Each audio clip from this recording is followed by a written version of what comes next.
I wanted to come on and share something a bit different with you today, and this is about Japan.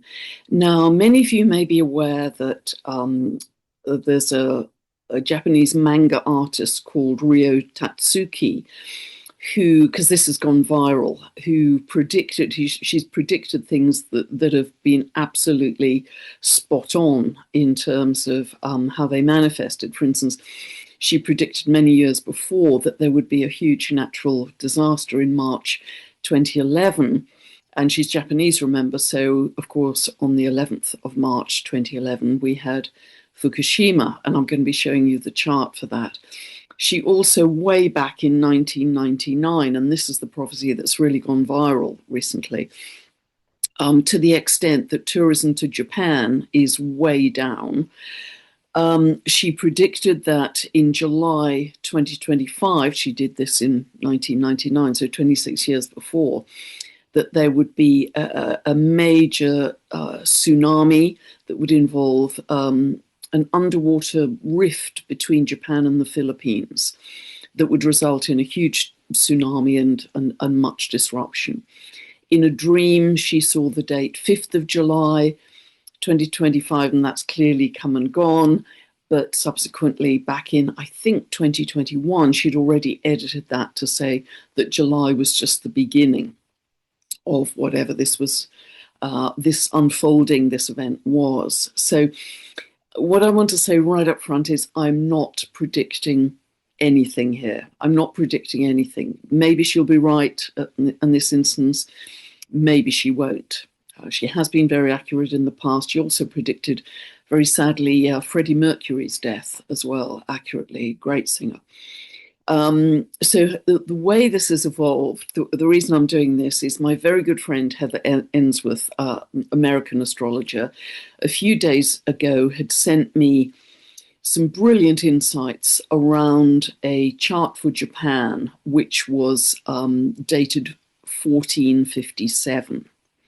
And she'd also sent those insights to geophysicist Stefan Burns. So Heather and I went back and forwards on some thoughts, because I was actually looking at a different chart for Japan, which I'm going to be sharing with you in this video.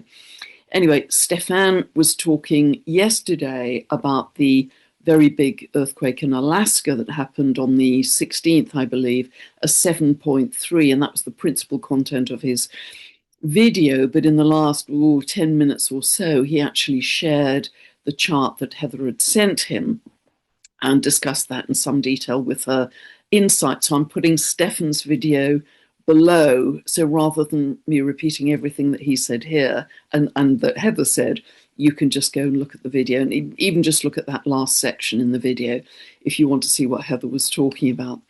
So what I'm going to be sharing with you is, I'm going to be sharing three charts with you. The chart for Fukushima, the chart for Japan, which I have sourced, and a development of that as of the new moon in Leo coming up on in Japan time. It'll be the 25th of July. Now, the source for all of the charts I use in mundane, which doesn't mean dull and boring, in fact, it's jolly interesting, global astrology, is this absolute Bible. And if you're serious about astrology, I very much recommend you get this. It's almost 700 pages. It's an absolute tome called The Book of World Horoscopes. And this has horoscopes of pretty much every country in, major events, big institutions like NATO and the UN, and all kinds of things. He is Dr. Nicholas Campion, and he was actually one of my tutors at the Faculty of Astrological Studies many, many years ago, because he has he originally got a BA, Bachelor's of Arts, in a degree from Cambridge in history. He then went on to do an MA and then a PhD. So he is Dr. Nicholas Campion. And this is an extremely impressive book, because he doesn't just give you the charts for all the countries. He explains why those charts are relevant to the country. And it may seem a crazy, crazy thing to say that countries have a chart, a birth chart, and I struggled with that for some time too, but they truly do. And what that means is every time the country has a new legal framework or a new constitution, they become a new entity, if you like. So, for instance, for the UK, there's a very old chart, which I don't think many astrologers use, but there's a May 1707 chart that was when England and Scotland became the UK. They unified in that particular Act of Union in May 1707 to become the UK as it was then. Then after that, 1st of January 1801, there was an Act of Union, 0 Hours London, if you want to look it up, another Act of Union that then included Ireland in the UK. Now, both charts resonate with transits. I principally use the 1801 chart, and I really like to work with charts for quite some years to check how they respond to transits, because thousands and thousands of astrologers are doing this all over the world with countries' charts, because you have to find where they're sensitive to be valid. For instance, the chart for America that I use, that I've tested to destruction, I think, is the 4th of July, 1776, 10 past 5 in the afternoon, Philadelphia, the signing of the Declaration of Independence. And I know there's another chart for a slightly different time for that, but I find that 10 past 5 in the afternoon incredibly reliable. And I've been following this for decades.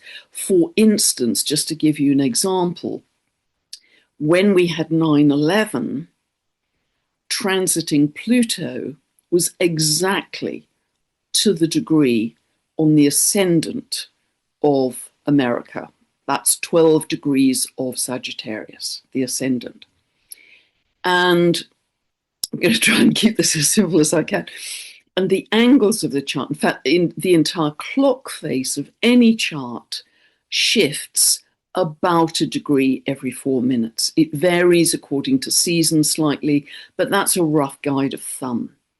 So if you are looking at a different time, even a couple of hours later or earlier, the US would not have an ascendant of 12 degrees of Sagittarius. But it does for 10 past 5 in the afternoon, 4th of July, 1776, Philadelphia.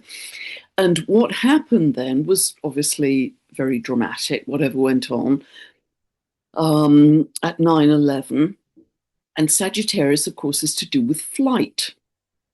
And Pluto is something transformational and extremely dramatic, to do with life and death. And indeed, tragically, there were a huge number of deaths then of people who were, in the tower at that time, in the towers at that time. And it also brought about a transformation in how we fly, the rules and regulations about how we fly. So I think that's a very clear example, just to give you an idea of how transits kind of test a chart and see if they're valid. Anyway, all of these. So I'm gonna come to Japan's chart that I'm working with in just a moment. And as I say, Heather and I have corresponded on this. Now, just to say, Ryo Tatsuki was talking about a major seismic event, essentially a seismic event that would produce a tsunami. Now, as I'm filming this on the 18th of July, you may well be aware, you can easily follow this on volcanodiscovery.com or USGS, that records all the seismic activity across the world. They both do. Since the solstice, the 21st of June, there have been over 2,000 earthquakes in Japan, over 2,000 earthquakes, but principally around the Tokara, Tokara Islands. This is the most significant seismic swarm for almost 30 years. Many people from those islands have been evacuated, and parts of Japan are on high alert because it is a very significant earthquake swarm. Now, some of the earthquakes have been quite small, others have been up in the fives and even the sixes. So recently there's been a 5.5, a 5.8. Yesterday I picked up one that was a 6 magnitude near a place called Nemuro, Nemuro, in Japan. That happened on the 17th of July. It doesn't seem to have registered on USGS yet or Volcano Discovery, but nevertheless, they are popping off all the time. So let us look first at, so, you know, what I'm saying already, even before we go any deeper into any more detail, that with Ryo Tatsuki predicting some major seismic event in July 2025, we certainly already have a lot of evidence for that. You know, over 2,000 earthquakes in barely 4 weeks is very significant. That's the biggest swarm, as I say, earthquake swarm in about 30 years for Japan. So let us look at the chart firstly for Fukushima. And again, as I say, Ryo Tatsuki predicted this to the month, because it's very interesting.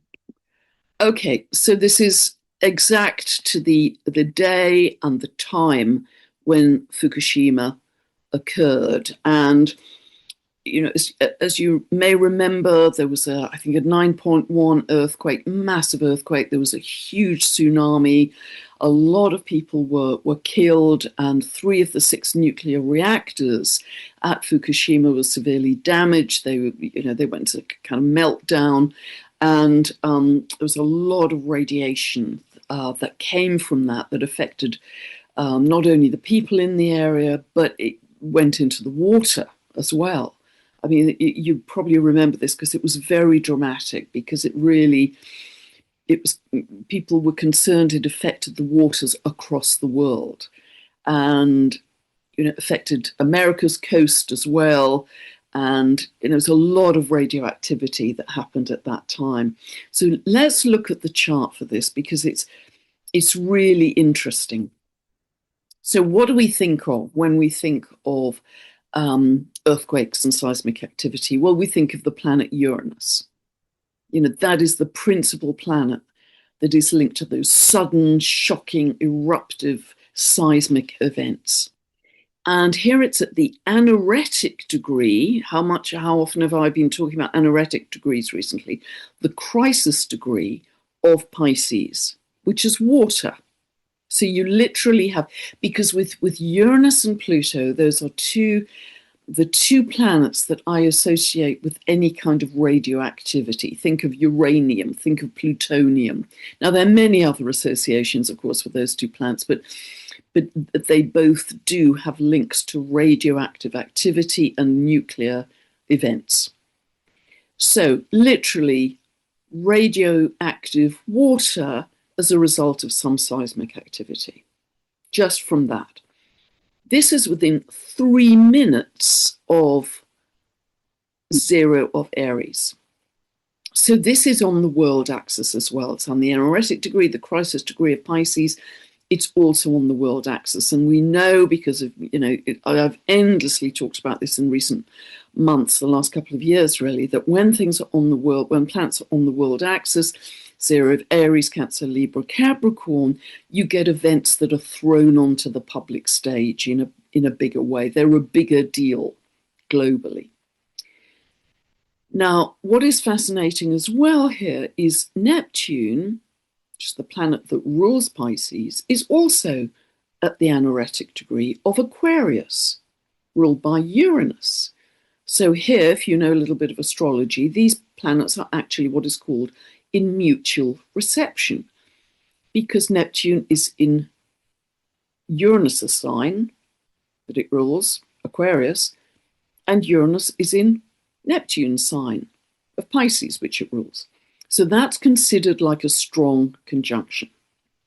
So Neptune is also at this crisis degree, this anaretic degree of Aquarius. So again, we have big watery events potentially. Neptune can be linked to the seas. It is linked to the seas, the oceans, tsunamis. It can be linked to pollution or toxicity of some kind. And again, this could be linked to some sudden, shocking seismic event because it's Aquarius. And indeed, and the software hasn't picked it up, but actually this is in what's called a quindicile, 165 degrees to the ascendant of the moment of the event. Because 1555 of Leo was the constellation on the horizon at the very moment this happened in Fukushima. So you have some very clear messages here. The quindicile is about a huge upheaval of some kind. And with Uranus here, Uranus is also quindicile, again, huge upset, upheaval. You've got to keep quindiciles really tight, only a 2-degree orb either way. So it is quindicile Saturn, so breaking up old structures for sure. Saturn rules the 6th house of the event, the country here. And the 6th house is to do with health. In this particular event chart, it's to do with the health of the people. I think that's really clear. And also, Homer is here. It doesn't pick up the quindicile, it's about 1 degree off. But the very fact we have Homer here, which is to do in one aspect of its symbolism, as you know, in its fire goddess aspect, it was said by her daughter Pele to birth the 8 islands of Hawaii. So again, you get this eruptive force coming up from the sea. Fascinating. And just almost, you know, it's almost like a cosmic joke that at the time I'm talking about this, we have Mercury, planet of communication, at 2 degrees of Aries, exactly where transiting Saturn and Neptune are right now. You know, so I'm talking about this. The other thing I just want to mention here is that the moon here at the time of Fukushima, the moon representing the people, was at 0 degrees of Gemini. That is pretty much exactly where transiting Sedna and Uranus are right now. Transiting Sedna is to do with, again, the deep, deep seas and some kind of metamorphosis taking place, which is being ignited now by Uranus. And again, I've talked about that at great length in other videos and how it links with Richard Rudd's gene keys at this time. So I'll put the videos where I've done so many, but I'll put the big picture, Metamorphosis for Humanity, and the conversation with Richard Rudd below this video. So very often, when there are big events like this, the planets create a hot degree, if you like, a hot degree. And when subsequent transits happen in future, they pick up whatever the previous event was. So as I say, that Uranus transiting Sedna are at about 0 of Gemini right now, activating the moon at the time of Fukushima. And by the way, also Neptune and Saturn are very close. You know, they're conjunct 29 of Pisces. They're conjunct where Uranus was. The planet of earthquakes, radioactive activity, radioactive events, water at the time of Fukushima. I hope I'm making sense here and not compressing too much from the symbolism. And I hope I'm being clear. Okay, so that is the chart for Fukushima. So I'm going to stop sharing here. So in my discussions with Heather, I said that in checking out Nick Campion's book, the Book of World Horoscopes, my absolute go-to Bible, he had a different chart for Japan. And remember, there could be 2 or 3 charts for each. You know, if you look at France, it has several charts with every different republic, every time there was a new legal or constitutional framework for the country, there was a different birth chart. So France has quite a few, and I haven't, to be honest, fully got to grips with which one really resonates for France, but that's another tangent. So let us look at the chart for Japan that Nick Campion has in his book, because this is fascinating. And I'm going to read you what he says in the book. 28th of April, 1952 at 22:30. So in this book, page 175, he said, "This is the chart for the official restoration of Japanese independence and sovereignty at the moment that peace was declared between Japan and the USA. This event took place on 28th of April, 1952. So, and this is the time he gave for that event being announced. So I don't want to spend a lot of time on this, but it is just amazing to me. It's fascinating that the ascendant for Japan, the country, as Nick Campion sees it, the modern chart, if you like, has the ascendant, the identity of the country on the world axis, Zero of Capricorn, on the world axis. I also find it fascinating that we have this grouping here of Pluto, Homere, the South Node. Now, the South Node, as you know, moves on fairly quickly. The nodal axis spends about 18 months in each sign, but Pluto and Homere are slow moving. Pluto has a 248-year orbit. Homere, I believe, has 283-year orbit, almost 300 years. So if you're born in the early 1950s, you would have a Pluto-Homere conjunction. And this just feels very potent, really, because, again, if you look at my big picture video or my Metamorphosis for Humanity video, Pluto is the planet of transformation. Again, it's the other planet linked to radioactivity, as I've just been speaking about.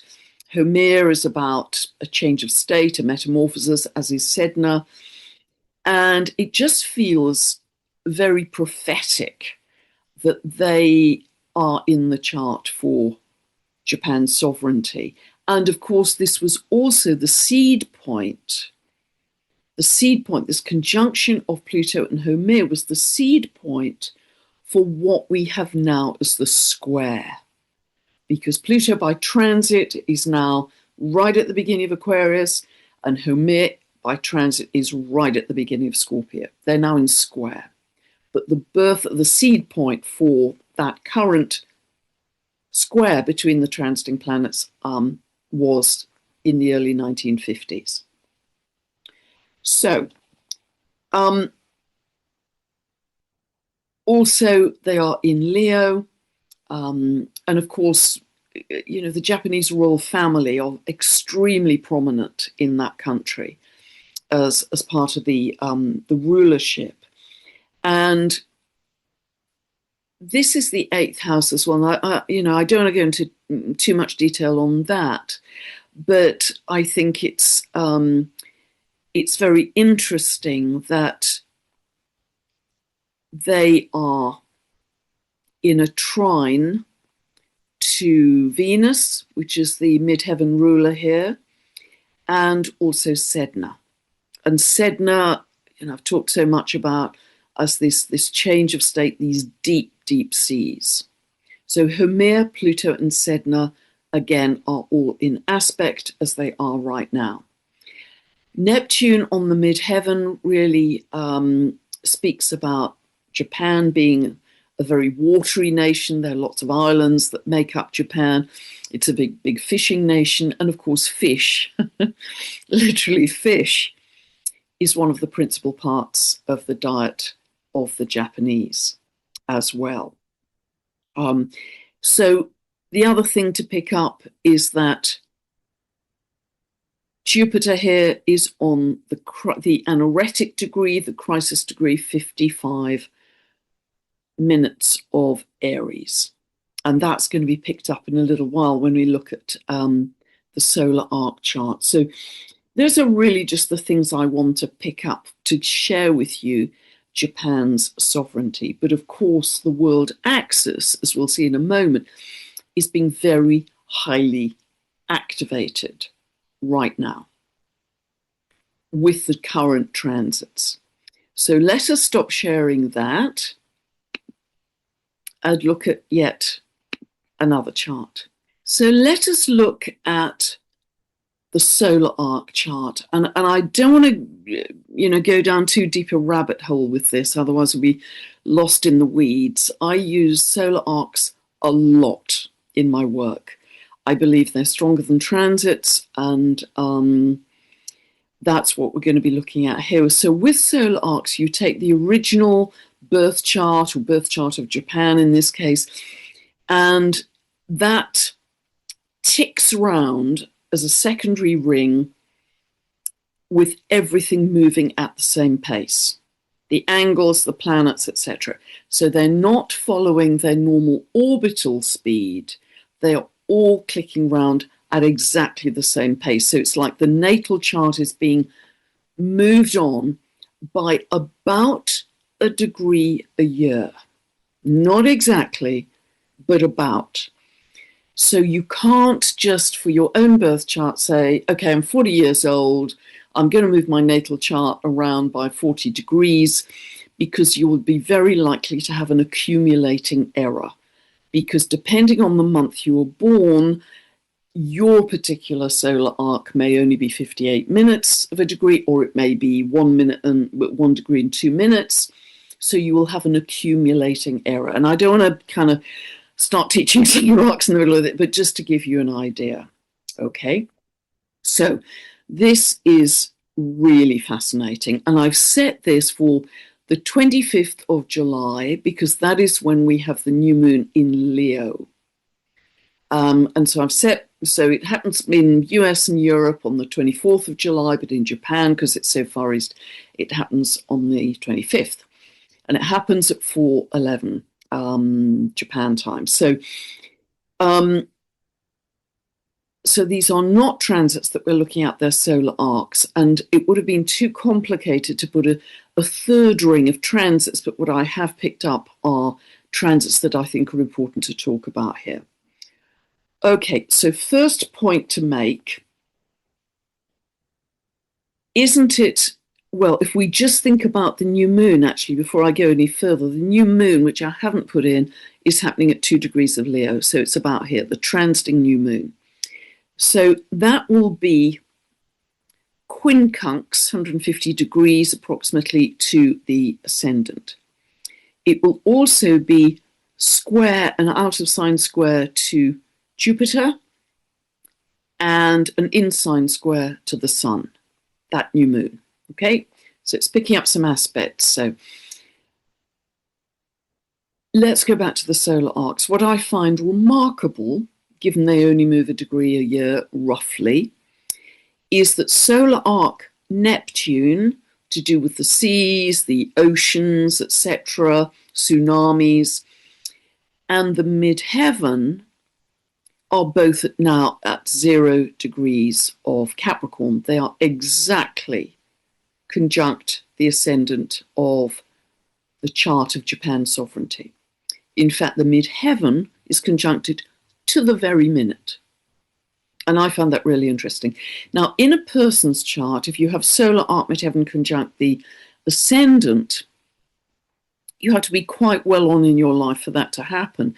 But there's a sense of great identity awareness, or your identity is projected into the world in some way. So for a country, this could be that something newsworthy is happening at this time that could well be connected to water, the seas, tsunamis, that kind of thing. We also have exact to the degree, and solar arcs only work if it's exact to the degree, no orbs. You only have an orb of minutes, not degrees. So solar arcs work, they operate over about a 9-month period, I would say, of 6 months applying to the natal aspects, and then 3 months waning. So it's about a 9-month transit.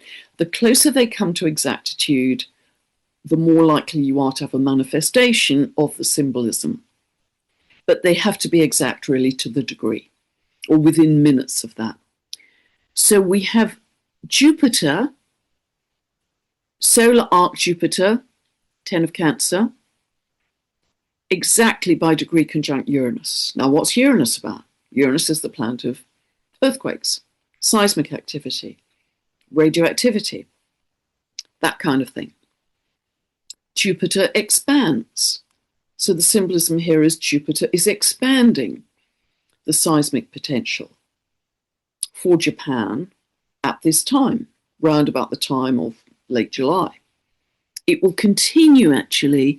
It becomes absolutely exact, or let me see, in a few months' time, but nevertheless it is very strong because it's applying.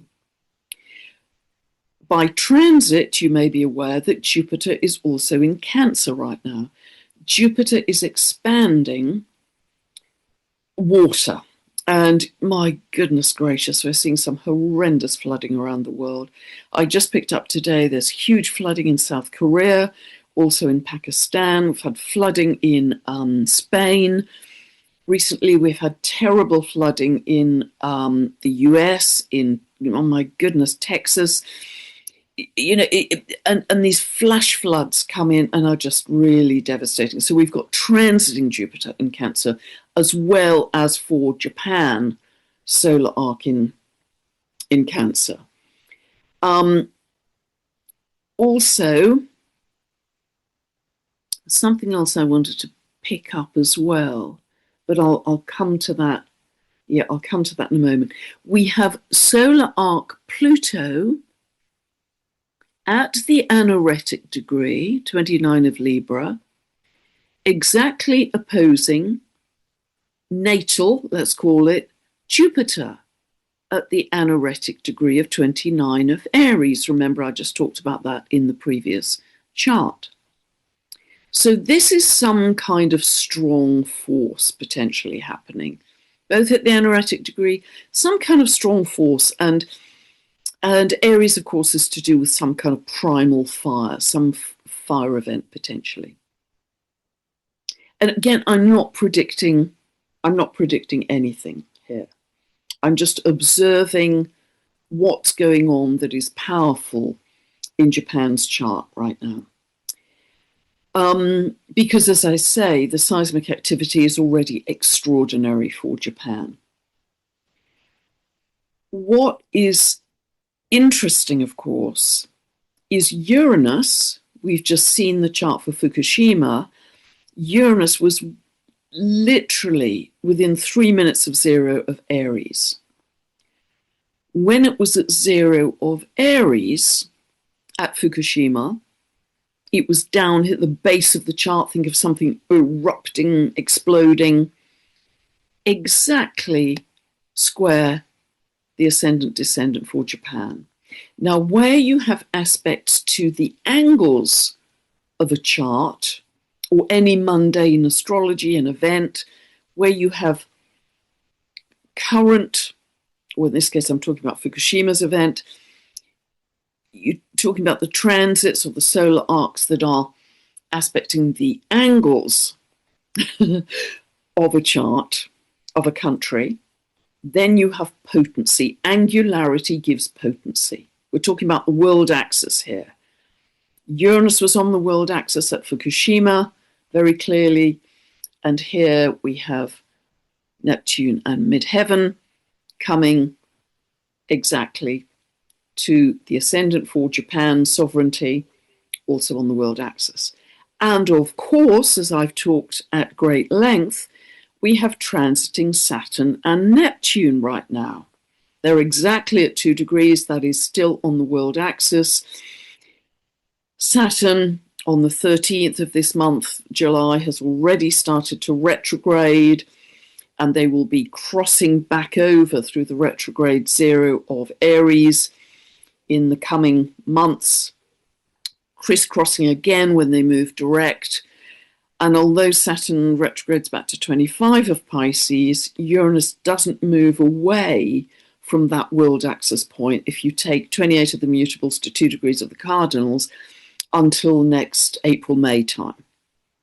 So Neptune is squaring this ascendant-descendant axis of Japan in this particular chart until next April, May. All of this is very powerful because of its angularity and because they're on the world axis. Just looking down the timeline, on the 9th of August, which is the Aquarius full moon, that is when Mars has just moved into 0 of Libra. So from the other side of the chart, if you like, not only is it opposing directly Saturn-Neptune, I'll talk about that in the next update video, but it is also squaring the ascendant-descendant axis of the Japan sovereignty chart. If I look a little further down the timeline to the solar eclipse happening on the 21st of September this year, that's at 29 of Virgo. So it is literally within less than a degree of 0 of Libra on the world axis. So it is absolutely already at 29 of Virgo on the world axis, squaring the ascendant-descendant of this particular chart, which I believe is the current chart for Japan. Although, you know, Heather went into great detail on her insights, as did Stefan, and clearly that old 1457 chart for Japan very much still resonates. Because they do, you know, old charts for countries still resonate.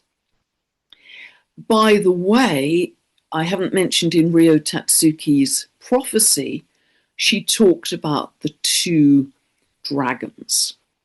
Now, if you look at Stefan's video where he shares Heather's chart for I think it was April or May 1457, the nodal axis is directly across the ascendant-descendant of that chart.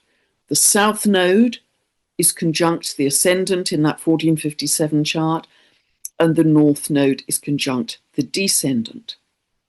What are they also known as, the south node and the north node? The dragon's tail and the dragon's head. So the dragon's tail is conjunct the ascendant of Japan in that 1457 chart, and the dragon's head is conjunct the descendant.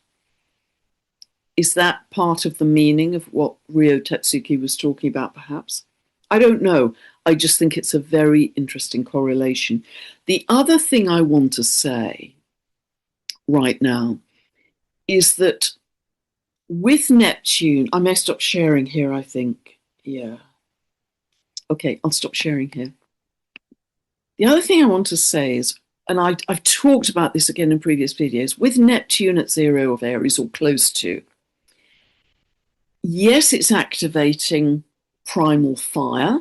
We've seen so many fires across the world, you know, been huge fires, again, California, in Turkey, in Spain, in Portugal, I think some in southern France.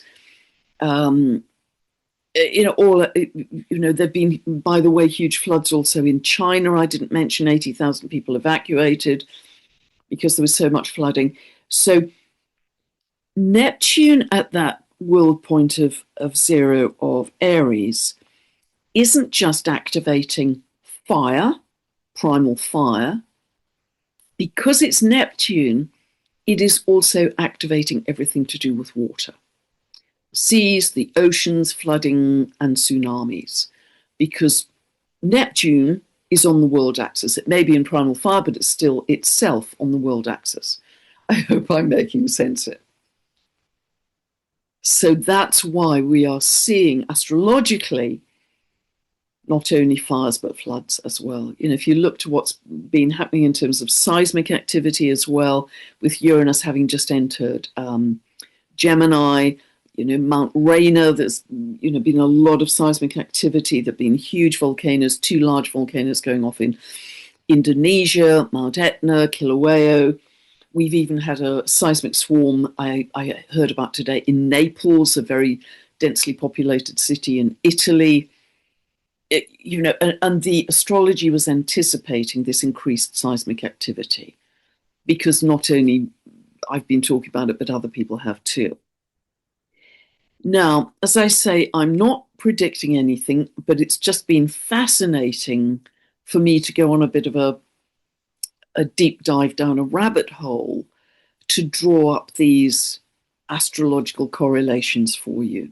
We are going to continue to see seismic activity this year because Gaia is going through her own rebirth and upgrade. We are going to continue to see, sadly, extreme weather. Some of this is natural. Some of this is unnatural.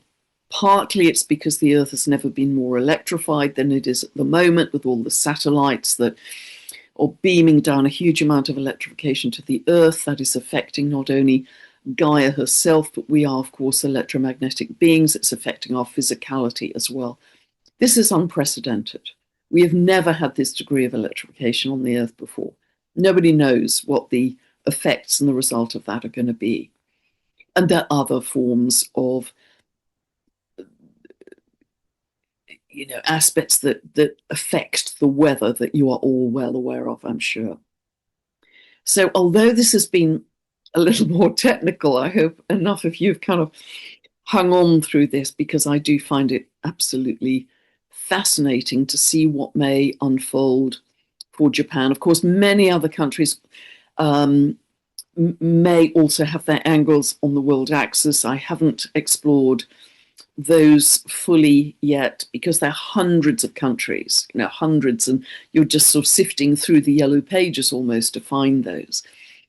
But I hope that what I've shared has been of interest to you. And let's just stay on our eagle's perch and, very importantly, send peace, send calm, send love in each of our meditations, whether it's daily time or evening time.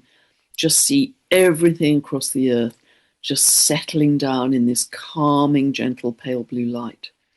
That is the best thing we can do across the world, thousands of us coming together when we all think, what can we do to help? Well, we can all do that for free every day, several times a day if you like. But if you try and coordinate with the time of 7 p.m. UK time, or if you're in New Zealand or Australia where it's too difficult to set the intention, you're linking to the group energy, because it's the group energy that magnifies our intention.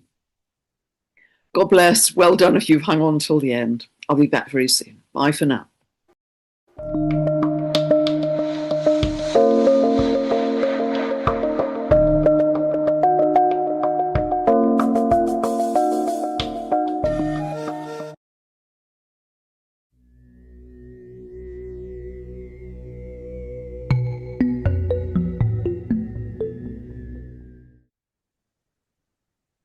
Hi everyone, I'm here to talk to you about the first half of April and the full moon that we have in Libra on the 2nd, very early in the month. And I think we will really feel the energy of the fire horse in April more than we have already. And we've certainly seen a lot of fiery energy already. But April will be a peak month this year, so will July.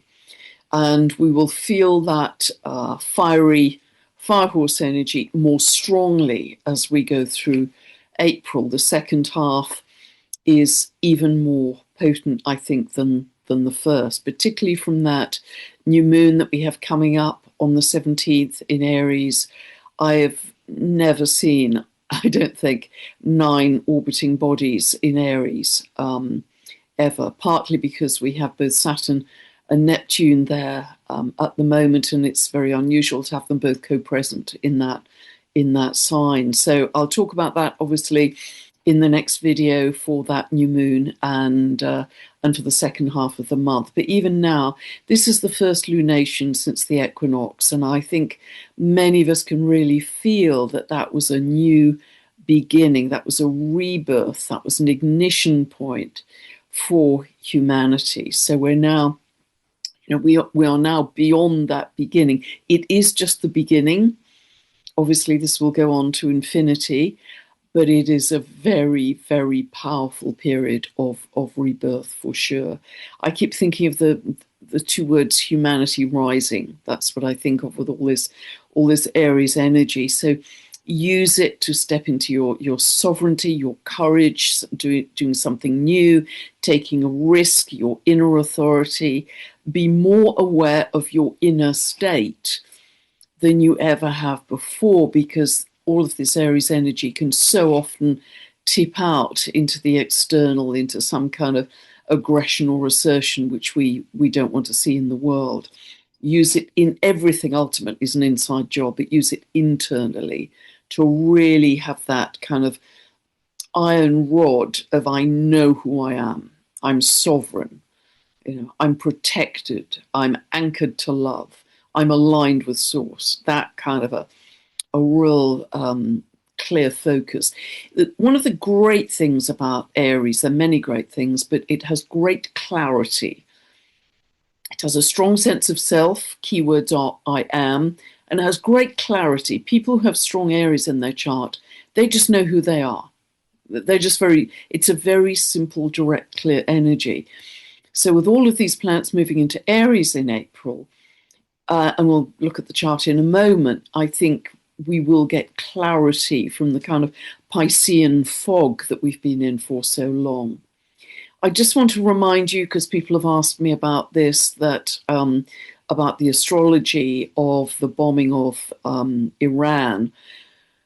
Very sadly, on the 27th, there was a very explosive combustible square between Uranus and Mars, and then on the 28th, Mars was exactly conjunct the solar eclipse degree of 28 of Aquarius, which had happened on the 17th of February. But it ignited all of that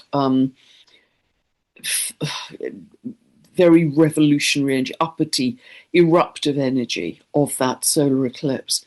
And it was that day, the 28th, that there was the bombing, the attack on Iran. And we were already within the energy of the total lunar eclipse, on the which happened on the 3rd of March.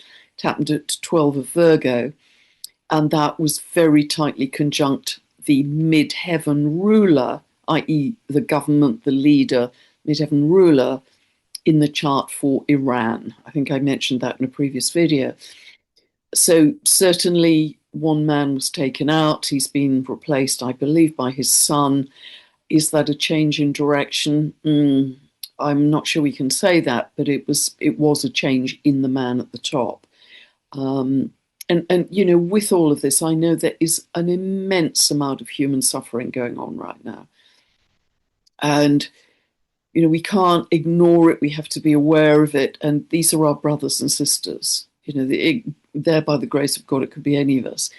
And so really, really would like to ask you to dedicate even more time where you can to just keep reminding yourself to send peace, send calm, send love to all of those war-torn zones in the Middle East, because it's going to, it's very, very, very tough for the general population there.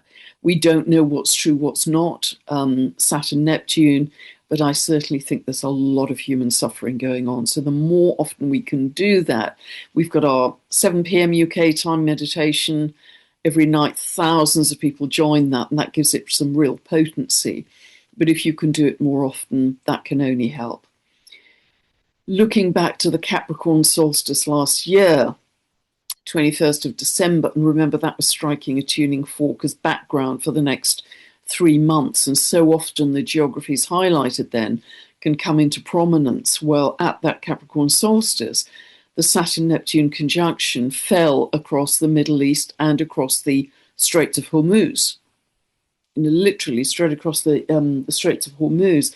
And for this upcoming full moon in Libra that I'm going to be talking about, this full moon is also angular by astrocartography through Russia, Iran, Straits of Hormuz, and again, it's on the mid-heaven government leadership of Greenland. Greenland keeps popping up. You think it's a quite remote country. It does keep popping up near the astrocartography.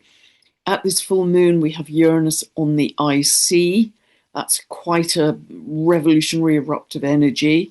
That's running through Italy and Africa. We've seen a lot of volcanic activity, which is Uranus, through Italy. So, hopefully all of this seismic activity can happen away from populated areas. That's my prayer. And at the full moon, also we have by astrocartography Pluto on the IC, the base of the chart, running through Canada, the US, and Mexico. It's kind of to the eastern side. It's running down through Ottawa, straight south, close to Washington and into Mexico. Could that suggest a change of leadership in any of those countries?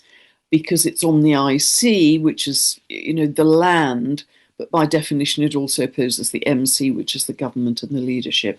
We will see. We will see. But I've mentioned again in previous videos recently that Neptune being in Aries, when it's been in Aries previously in the 1920s and the 1970s, there has been a lot of inflation. I remember in the 1970s, it was running really high, 15% inflation or more. So it's there again. It's there until 2039. And Neptune represents water. So water it's on the world axis right now. So issues to do with water are going to be in prominence this year. But also, as I mentioned before, it also represents oil. Saturn, we've still got this Saturn-Neptune conjunction. Saturn is together with Neptune. That's linked to blockage. So we have blockage to shipping. Neptune is shipping. Blockage to oil. That's the literal translation of Saturn-Neptune. And it was falling of the Straits of Hormuz for the 3 months from the Capricorn solstice last year, and also at this full moon. Very, very sadly, I understand, and again, what's true, what's not with Neptune and Saturn, but I understand that the bombing has hit some desalination plants in the Middle Eastern area. And, water, Neptune, because they rely very heavily for their water, drinking water, all kinds of water, on the desalination plants, and that, would be really disastrous. So again, please send love, prayers, peace. If you can be of any more practical use, sending money that is going to get to the people. But, there's a big theme in this full moon in Libra, which I'm going to come on to. But certainly the world is very chaotic right now. I think there's no way of avoiding that. On one timeline, that the world is very chaotic. On another timeline, people are living in love and bliss. So please know that there's never just one timeline, but there's a very loud timeline, which is chaotic, and it's breaking down, and it's very stressful to watch. So try not, even though it's our brothers and sisters, try not to get so caught up in it. Be aware, but not so caught up that you lose your center, because then you can't help yourself or help the people on the ground. But the old has to collapse in order for us to build a more loving world that is not on rotten foundations. And we have to see the corruption. We have to see what's gone on. But if you can then observe and think that my greatest use to the collective is staying in peace and calm and bliss, because it is actually, that's one of the greatest manifestations of service you can give right now, because your energy feeds back to the collective. Stay in peace, stay in compassion, stay in calm, stay in gratitude. That feeds back to the collective and calms down all these very loud, noisy energies that we're seeing. Also, I think it's worthy of note to mention that Mars rules Aries, as many of you know. So yes, it can be war, of course, that's a lower manifestation. And Mars has about a 2-year cycle. It's moving back into its own sign of Aries on the 10th of April, and it will be conjunct Neptune at 2 degrees of Aries by then on the 12th of April. So this can manifest, yes, as more assertion, more war, more aggression, but it can also manifest as more you living more divine will, you living more courage, you're living more sovereignty, more authenticity. And yes, when Mars comes on to conjunct Neptune, it can be there's more aggression at sea, aggression over oil, aggression over water, misguided Neptune aggression, misjudged. But it can also have a completely different expression of you dedicate some time to the local soup run or food bank, spiritual action, or you do more yoga, or you do more Tai Chi, or you do more meditation or breath work, spiritual action. You know, these planetary aspects are like multifaceted diamonds. You can hold exactly to the correct symbolism, and yet it can express in very, very different ways. Because as I say, there are many people who are living in a state of love and bliss in order to really make that higher timeline even more solid, so we can help to pull our brothers and sisters up from the distressing circumstances that we're in. If that isn't a really firmly established timeline, it's much harder for us to help. We have to be at that, I don't want to say higher because it isn't a hierarchy, just a timeline vibrating in love and compassion. Because if that's fully established, and I believe it already is, actually, we start to be able to pull up our brothers and sisters to a much better world and a much better reality. I hope this is making sense. It's worthy of note, and I've again mentioned this in recent videos, that for America, the IC of that American chart, 4th of July, 1776, Philadelphia, 10 past 5 in the afternoon, the base of the chart, the IC, is at 1 degree of Aries. That's where Neptune is right now, and it's going to be joined by Mars. 10th, 11th, 12th, a few days afterwards, they're both going to be there together. And so, yes, this could manifest as flooding. This could also manifest as, aggression within the country. I think we're seeing that already. But it can also, the opposite point of the IC is the MC. It can suggest, some confusion in the government, or more deception coming out from the government or by the government, or even a dissolution, an undermining, an erosion of the current government. So just know that all of these applications are symbolically correct, but they can manifest in different ways. And the way in which they manifest is determined by the collective consciousness, by us. We are half of the picture. We, as humanity, astrology is half the picture, roughly. We, as humanity, in our consciousness, weave the manifestation. And again, that's something I've talked about a lot. So also we have from the 6th to the 26th of April, Uranus is at the anaretic degree, the very final degree of Taurus.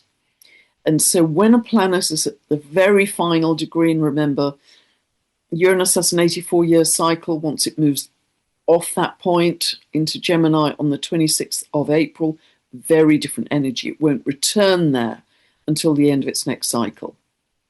Just 76 years' time, something like that.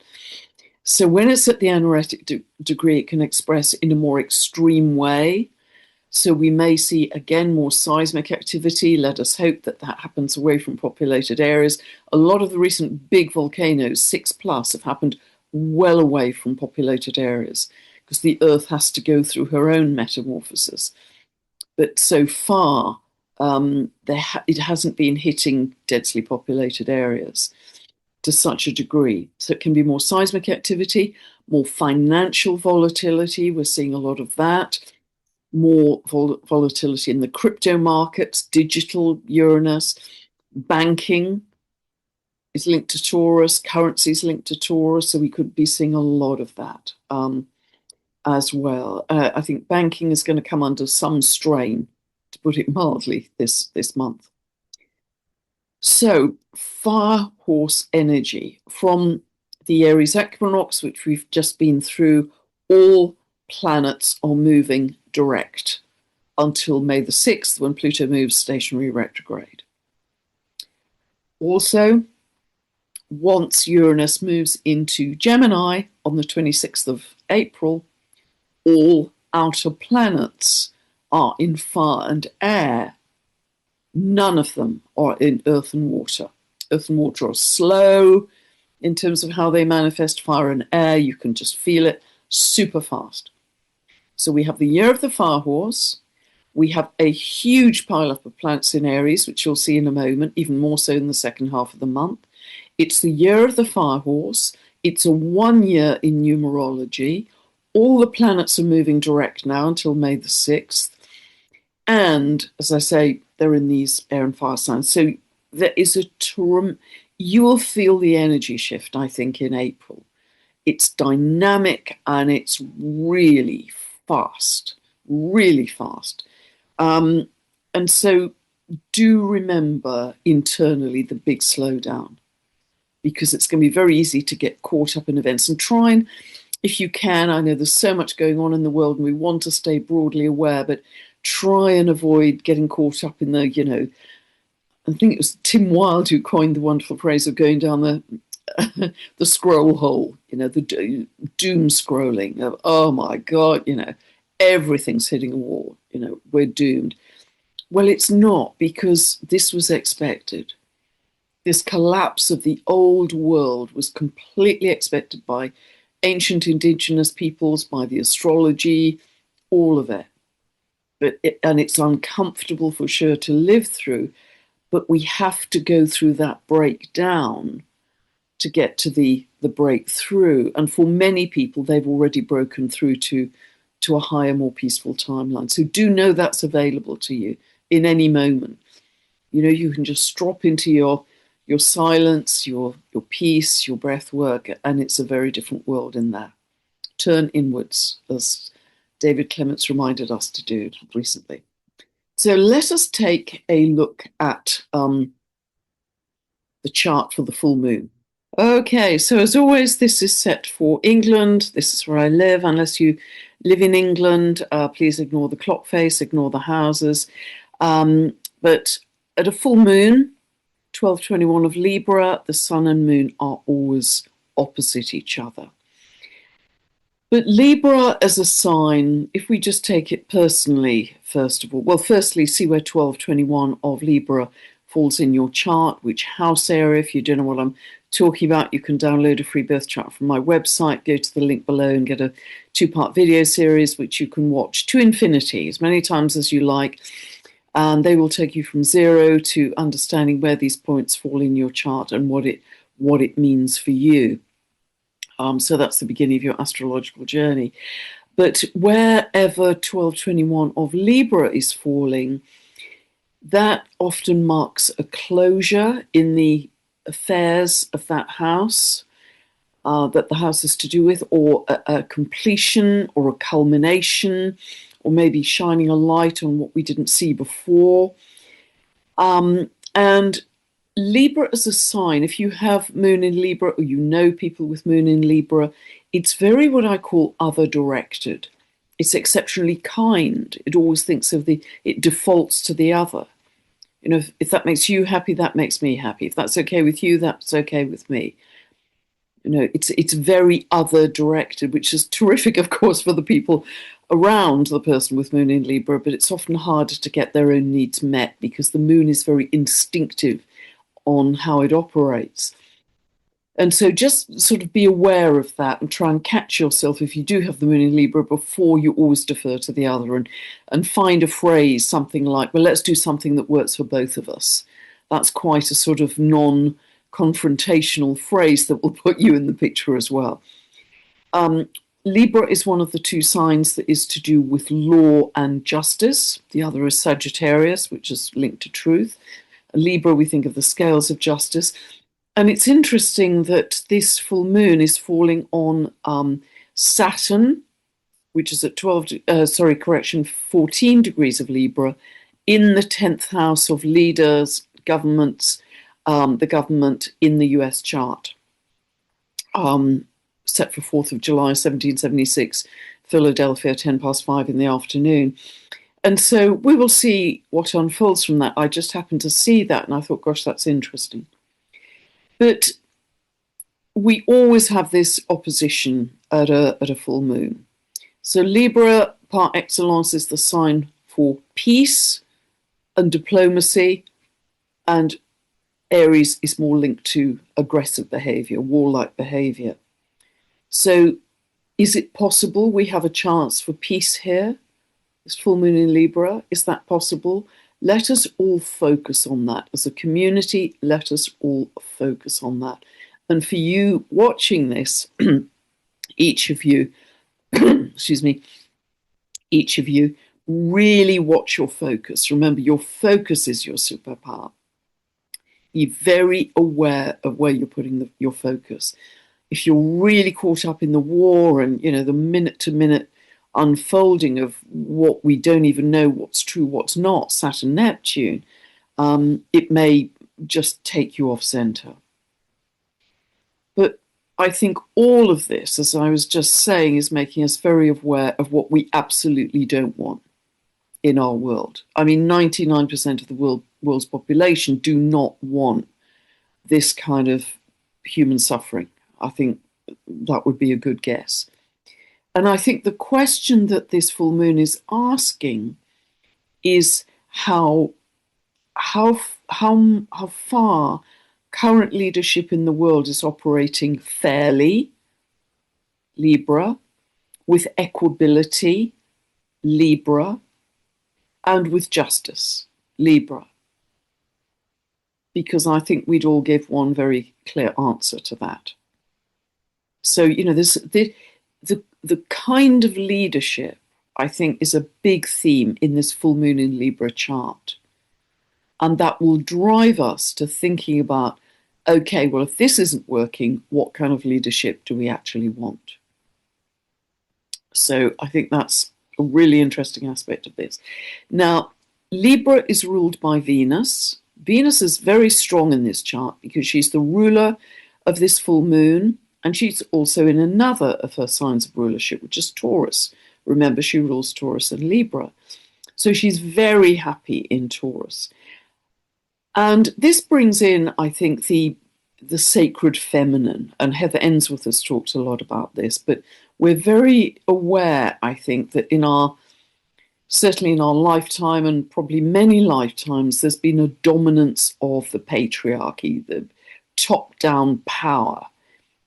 And now the sacred feminine, the divine feminine is coming in more fully. And that's, I think, shown in this chart too. And with the divine feminine coming in more strongly, divine feminine isn't about gender, it's about, it's a very yin energy, it's receptive, it's loving, it's inclusive, it's nurturing. I mean, beautifully expressed actually by Venus in Taurus. And so this is leading us back to Libra, balance, right relationship, harmony in ourselves, harmony with others, harmony with nature and the earth. And when we're in that balance of right relationship, divine masculine, divine feminine, it is much easier for us to be in coherence, in energetic coherence. If we're heavily in yang, that knocks us out of kilter, takes us off center. And so a big stepping stone to coherence is having the right balance of divine masculine and divine feminine. And this Venus in Taurus as the ruler of this full moon is beautiful. You know, this is loving nature, loving the beauty of the earth, all the colors. It is the sign most tuned in to the natural rhythms of the earth. You know, the beauty, the stillness, you can just sit in nature and tune in. People who have Venus, actually, or the moon in Taurus, they're usually very good at growing things. There's a kind of Empress in the Tarot fertility around it. And really, making sure that the earth is in an optimum state, which currently Gaia isn't in an optimum state, but it's going through its own rebirth right now to sort that out. But you can get a deep inner sense of peace and stillness and coherence with that Venus in Taurus. It's really helpful for us. Also, the moon here is conjunct dwarf planet Makemake that I've talked about before, very linked to the creator god of Easter Island, the Rapa Nui people. And I've talked about this this history, not just myth, but history of Easter Island before, how it was massively pillaged by the European sailors, and they brought disease, and they cut down the trees and really devastated Easter Island. And again, took it out of balance.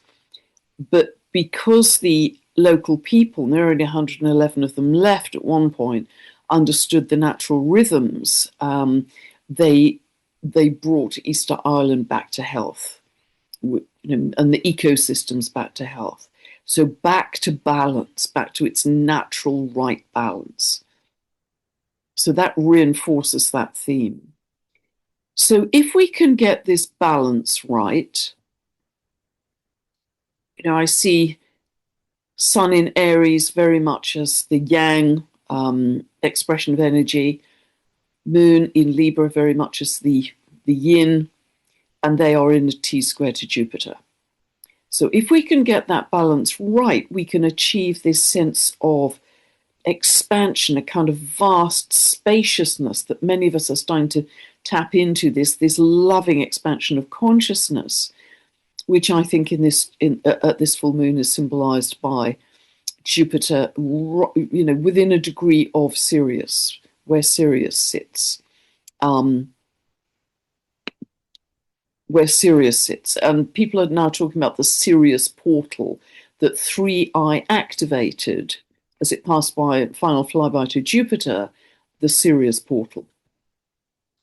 And so this is more available to us. And I think I'm going to be talking to Susie Miller in a few days' time with her view, because she's very tuned into 3i Atlas about what actually happened there. But, what I'm really seeing is birthing a bigger, compassionate vision, visionary Jupiter.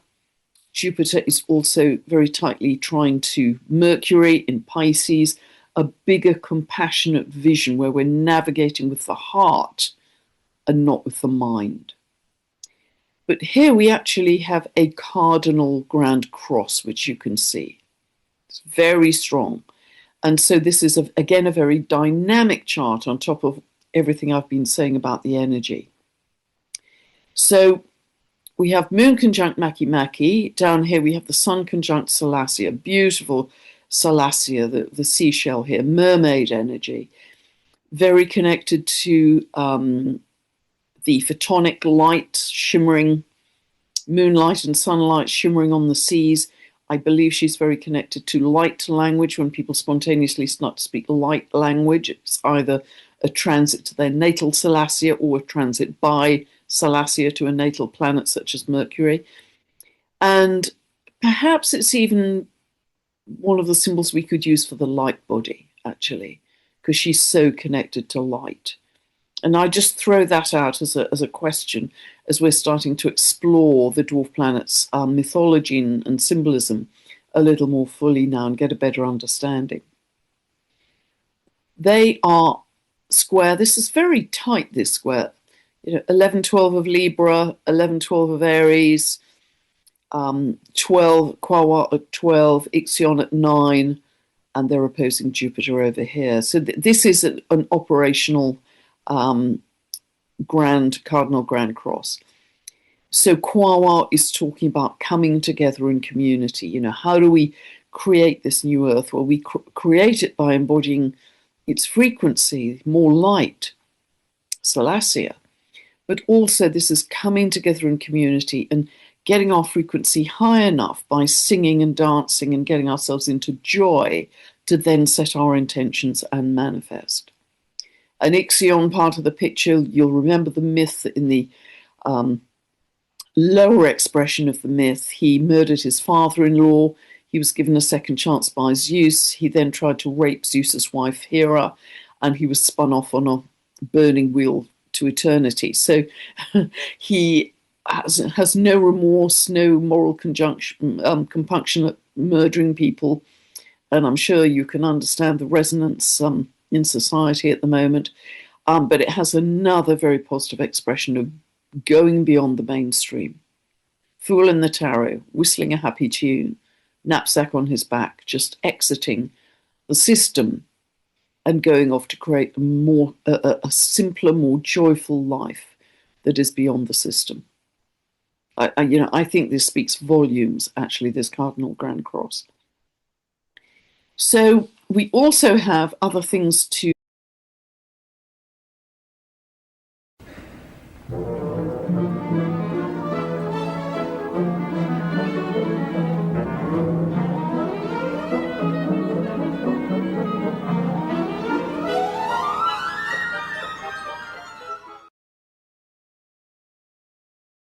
Hi, everybody. Welcome to the Astrology Squad.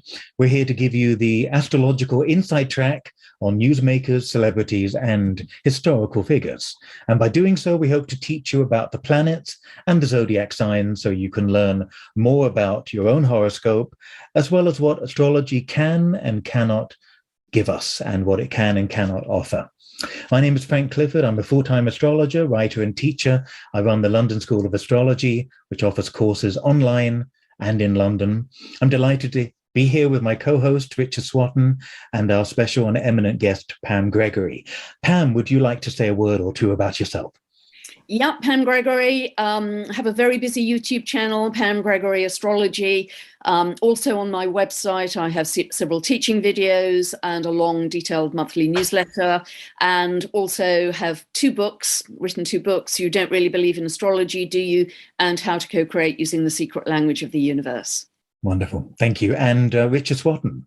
I'm a professional psychotherapist and astrologer. I lecture for the London School of Astrology, and I haven't been on my YouTube channel for about a year, but I do various bits and pieces on that to do with astrological topics, and I'm very pleased to be part of this astrological squad along with my friend and colleague Frank Clifford. Thank you, Richard. Thank you, Pam. And Richard, some people will find your videos as well with the Armchair Detective, isn't that right? Oh yes, I was on there for a little while. I no longer do that, but that was interesting at the time, looking at various infamous people.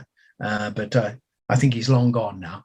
Ah, okay. Well, speaking of infamous people, we've decided to pick Pisces Prince Andrew, the Duke of York, the third child of our Queen, ninth in the line of succession. Andrew served as a helicopter pilot in the Royal Navy, and he served as the UK Special Representative for International Trade and Investment for 10 years, up until 2011. More recently, though, he's notorious for his association with sex trafficker and convicted sex offender Jeffrey Epstein. And at the time of recording, he's just agreed to settle a child sex abuse claim from Virginia Giuffre. So we're going to look at his chart today, focus on the main themes, have a look at some forecasting transits and directions, and also we're aware that we're given a 3:30 birth time that was announced by the palace, but I looked in my notes and Pam very kindly alerted me to this, but there's a 3:38 p.m. time that comes from his physician and was announced also in the press, but the official word is it's 3:30. The 3:38 is more likely to be accurate simply because it's more accurate as a time, but it seems to have faded. So we'll keep in mind that the ascendant might be a couple of degrees different, along with the midheaven and the other angles. So we're going to start off with the sun, moon, and ascendant. He's a sun in Pisces. He's a moon in Scorpio. And Leo ascendant. Pam, would you like to start by adding anything about the big three, please? Yeah, it's interesting. I often see the ascendant, which the ancient people saw as the the point at which the spirit entered the body, as setting up a life issue. And with Leo, there is a very strong need to shine, a need to be recognized, appreciated, applauded perhaps. And sometimes that can act as a kind of compensation for what has happened in other parts of the chart, as it were. I think it's very interesting. Well, maybe we'll get into that in a moment, actually. Let me just stick to the simple things. Yes, he has Sun in Pisces and Moon in Scorpio. So these are both water signs. A lot of sensitivity and creativity with the Pisces side, tremendous amount of passion and intensity coming through. The Moon in Scorpio really digs deep. It needs to live with a passion. It needs to live with intensity. And that's really reinforced by Pluto directly opposing the Sun. We're dealing with Plutonic energies in both areas there because Pluto rules Scorpio. So there's this need to constantly live with a passion and intensity. However, if we look at that Pluto in the second house is to do with your money, your income, but also your sense of self-worth. And when Pluto is in the second house, there are often some issues around self-worth, and that is reinforced by Chiron, and we all have Chiron somewhere in our charts, being conjunct the Sun. And indeed, the Moon is square to Chiron. So something was happening when these aspects become exact. He's between 2 and 2.5 years old. You can see that easily because, 2738 is roughly 2.5 from the Sun, and 25 is roughly 2 and a bit away from exactitude of that square. So something happened at the age of 2 to 2.5, which was wounding in some way. His other brother, Edward, wasn't born until 4 years after him, so it wasn't the arrival of another sibling. But if he was a client, you'd be discussing that with him. What was it that happened at that age? And therefore, coming back to the ascendant, there's an even greater need to shine as a compensation to cover up any kind of early wounding that may have happened. That's how really I'm seeing that. And indeed, that Leo ascendant, I think, is reinforced by Uranus in the first house being a kind of rugged individualism, wanting to go your own way, do your own thing, being a bit of a maverick, but of course being born into the royal family with all of its tradition and duty that was really necessary. I think the other thing to say, going back to the Sun here, the Sun and Mercury being in this 8th house. The 8th house is the house of deep spiritual matters. It's also the house of trade. It's very interesting. He was an envoy for trade because it's other people's stuff, as it were. So it often turns up with trade. But also it's the house of sexuality and intimacy. So he has quite a lot of activity there with Mercury and the Sun. And it's often the house of secrets as well. And the fact that Chiron is conjunct his Sun and the Sun is in that 8th house can perhaps suggest that there may have been some issues around that as his life proceeded. So those are the sort of broad sweeps I'd like to raise really about Sun, Moon and Ascendant at that point. Thank you, Pam. Richard? Let's start with the Leo ascendant. That Pam started to talk about recognition. I think it's important to note that we sometimes don't know whether a person behind the chart is of an extroverted character or an introverted character.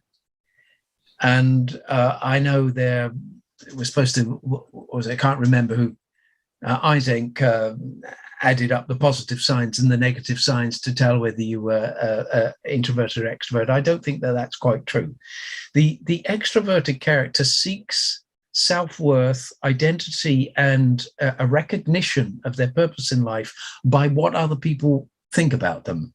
It's as if it's in their outer deeds. And they are given value by the world, as it were. That's an extroverted activity. And so if he's an extrovert, he would seek recognition, but his purpose this ascendant, is to find what is special about himself so that he can become great. Like Alexander the Great was a Leo. It's like they seek to become, they know there's something intrinsic in their life which is important, special, noble, courageous, what all of those words that link around the Leo. So sometimes that's not seen by others. I think that's important, but it needs to be seen by the self. Leo, Jung was an introvert, and he found his self-discovery in all that Leo. Whereas, Aleister Crowley had a Leo ascendant. It was a typical extrovert, just wanting to be seen. No, it didn't matter. So I just wanted to say that the path of the Leo ascendant is to find your own uniqueness and specialness. And being born into nobility, he would have felt probably very entitled already. But I do see in this chart a problem between duty and between that Leo, that Mars in Capricorn, that Capricorn, Saturn in Capricorn, is a sense of being told what to do. Yeah. A sense of duty, which he showed, of course, in the Falklands Wars, we know, and we'll probably come to that. But I wanted to stress also something about the Pisces, the two ways the Pisces can go. One, I think, in the chart of Einstein, was a very spiritual, involved, the self involved with the rest of life somehow. It's intrinsically part of it, and Pisces know that. But the constellation, the fish aren't just 180 degrees apart. They're actually like that. One of the fish on the end of the cord goes up to heaven. That's the spiritual pull towards the ethereal, towards the unmanifest areas of life. And one goes along the ecliptic. And the ecliptic side seek that solution or dissolution of the self in pleasure. So these are the vagabonds of life. These are the people that seek to get involved with something that seeks to push the boundaries. The seeks to dissolve the ego, seeks to dissolve the boundary, because in there is something special, something important. And sometimes people without a noble or higher cause can dissolve into that ecstasy, if you like, of the sign, the need for fusion with something greater than the self in order to give it value. So the sun here rules the first house, so they're very much connected to that. And as Pam said, 8th house is to do with sexual passion. This man, I feel, has never really found anything deeper in his life than sexuality. He's very well known, wasn't it, Randy or something, and all that. And we can see that moon in Scorpio come through as that, the need to dissolve, to disappear into some frenetic, passionate emotionality. And how are you going to do that but through sex? And I feel as if everything has been focused into the sensual element. And that sensual element for a water sign is a way to dissolve the personality and feel connected to everything. That's why they call orgasm la petit mort, isn't it? The death, the little death. And it's an indication where you let go, or at least we hope that that's the case. And temporarily you feel one with your partner or the world or that. But unfortunately, I think we've got the Pisces fish across the ecliptic. We've got that descending into trying to find passion and understanding and meaning of that sun opposed Pluto, which requires depth. And now he's going to get some depth, because we know when we come onto the Pluto transit of it's pulled him into that, and he's going to have to do some deep thinking as his life has been destroyed in a way by these passions which nobody can understand. And there is some cause for concern about this recent court case that he has, and we must be careful here. Nobody knows what's going on, really. Maybe he did have some naivety perhaps in him. It seems to be that way, but nevertheless, I do feel he's been drawn in one direction, and this Pluto transit has destroyed that. It's destroyed his reputation. It's destroyed his his nobility, if you like. And I wonder whether this is really a turnabout for him to think much, not just think more deeply, but to reach some kind of other depth other than the desire nature, the satisfaction of sexual desire, which has a spiritual pull underneath it. But actually, you need to keep on repeating those experiences, drug experiences, whatever they are, in order to get the same satisfaction. And you see, and then you just go deeper and deeper into the mire of that, and never really achieve a solid meaning, a solid purpose to life. Anyway, look, those are my initial ideas about what's gone on with Andrew and what's gone on with this Pisces. Yes, thank you, Richard. And you're right to say, apart from Andrew and Virginia, no one else really knows the detail of that in terms of the truth of it. But it's always fascinating when these things come out and why they come out. I've often noticed, and Pam's touched on this, and Richard has with the Leo ascendant, is that there's a lot of pressure to be the golden child.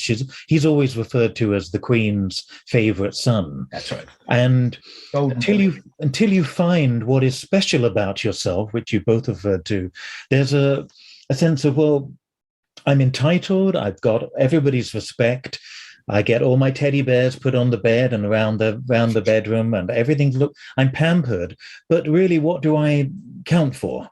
What have I done to deserve it?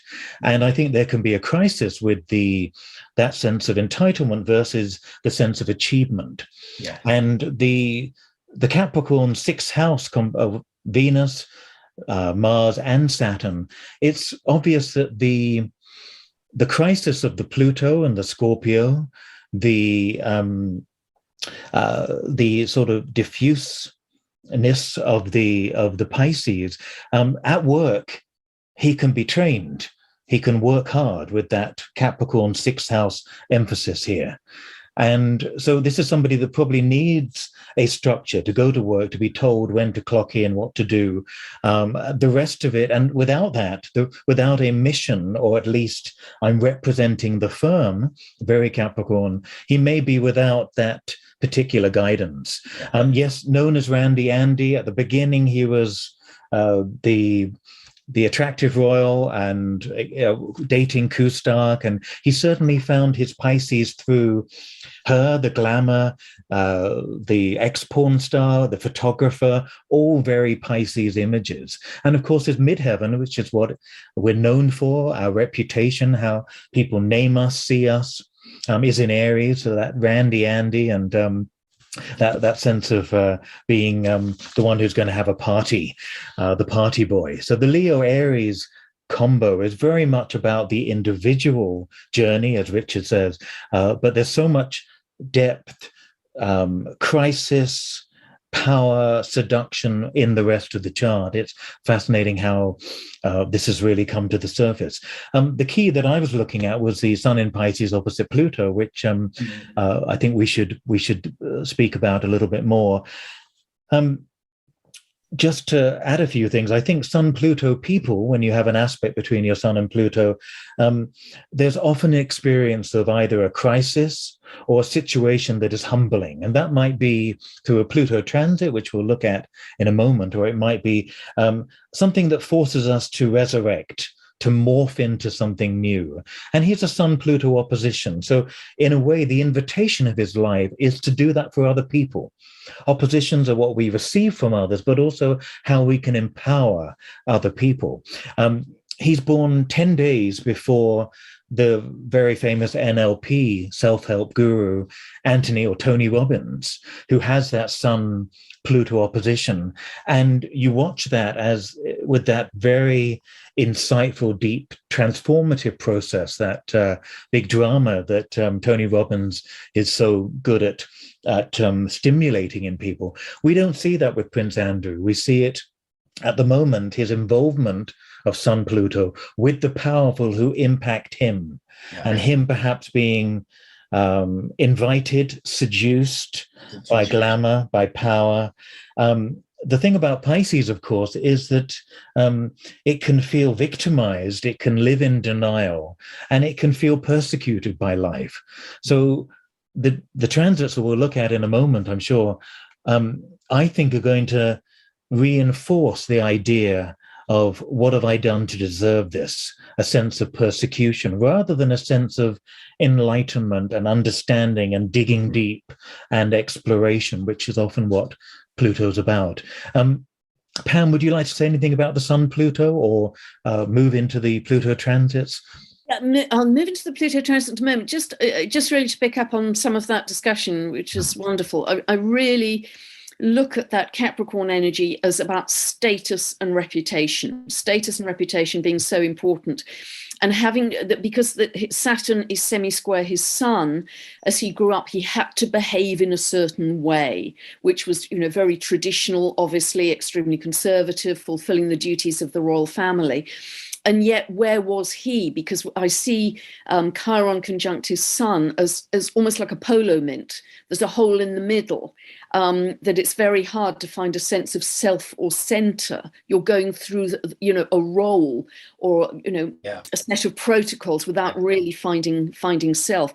And so the other end of the polarity to all that Capricorn is Jupiter in Sagittarius, which can get in the fifth house of recreation. So this is the party boy, isn't it? This is going over the top, staying too long, drinking too much, having the best time, because it's again, it has no boundary. And there's a lot of secrecy also in the chart. The sun is in the 8th house of secrets. The moon is in Scorpio, which is connected to secrets. It rules the 12th house. That's connected to secrecy. Neptune is squaring the ascendant-descendant axis. There's a lot of secrecy. So there's a lot, the secrecy was necessary to cover up this split between, the presented royal dignitary, as it were, and all this secret life of a wild party boy that was very involved, allegedly, in a lot of illicit sexual activity. So that's, that's really, really interesting. And that is interesting, actually, because at the end of 2019, I did my last kind of local in-person talk. And at the end of the talk, I said, I think Prince Andrew is going to start to come into the news in quite a significant way, because it was at that point that transiting Pluto was starting to square that midheaven, 22 of Aries, because it was at 22 of Capricorn. And of course, the midheaven is also to do with your status, your reputation in the world, as well as your career.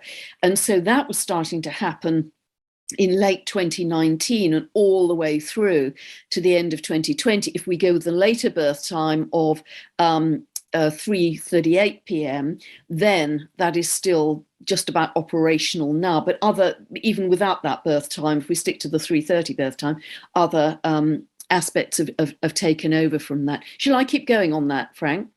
With the transits, shall we stop for a second and look at the Sun-Pluto? Is there anything you want to add to that? Or yeah, I think there's a sense of unfathomability with that. It's a word that it keeps coming up with Pluto. There's a sense of unfathomability, that in some way you have to keep transforming self.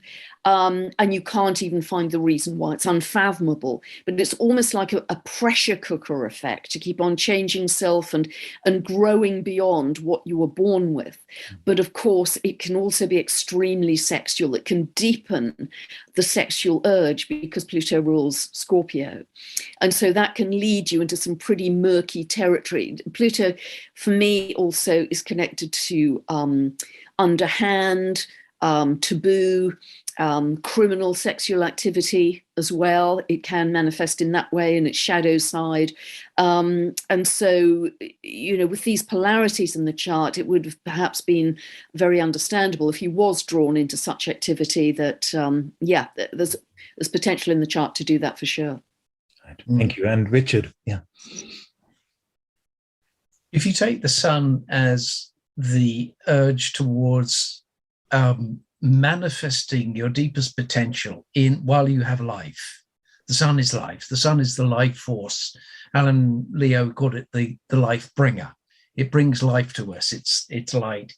But you could also see the sun as a kind of crucible, or something that receives. And if it receives Pluto, then it is destined somehow to go through a death and a resurrection. In order to be resurrected, Frank, what you said, that word, you have to die to something, and you either surrender to that force of Pluto, which is to take the ego down into the bowels of the earth, to transform it in some way. If you don't do that consciously, life will do it for you in some way. You will be taken down. We know Pluto is so linked to the myth of Ereshkigal and Inanna, where she has to descend the steps. She has to descend the steps into the underworld for her sister's birthday. And what that means, which is the actual, the dance of the seven boughs, those seven steps, is taking off things, self-revealing. What is life based on? And that myth, and when you come into the transits, we'll see it, that you have to be taken down. So it's either a volunteer transformation of one's identity, yes, or you're pulled down in some way to change. And we must remember that the sexuality and orgies and its very animal nature, yes, we hope that it's linked with love, but sometimes it isn't.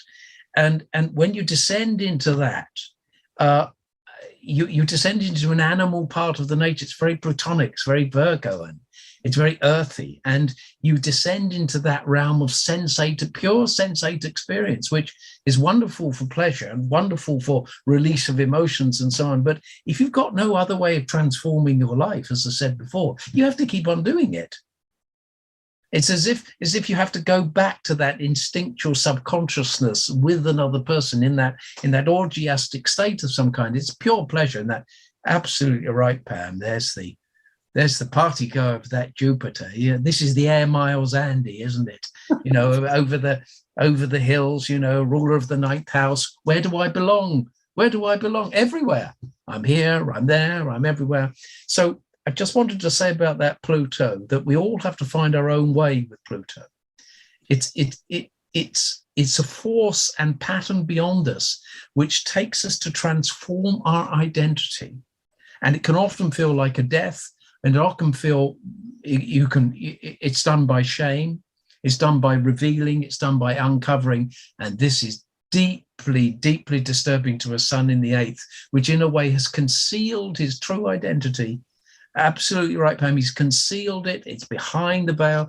I love that Noel Till phrase of the sun in the eighth. He said, people are hard to reach the people are hard to reach. It's just a little phrase, but do we really know him, or did he have that puff of smoke around him, that kind of glamour that you mentioned? We're back to Alice Bailey, actually, the 11 or 12 glamours that we can get caught up in. And I think he wanted to be famous all his life, but was given too much too quickly, and had a sense of entitlement to it all. And although he did that stint, 12 years, I think it was, with being a helicopter pilot, I think he's been drawn into that rather murky world of pleasure because there isn't a spiritual element to it. And this could be the beginning of a transformation for him to really, really dig deep, rather like it was for his father when he came across a spirituality in his midlife crisis. So we shall see. Thank you. Thanks, Richard. That's probably a good opportunity to look at the solar arc. Should we start with that, Pam, and then we'll move to the transits?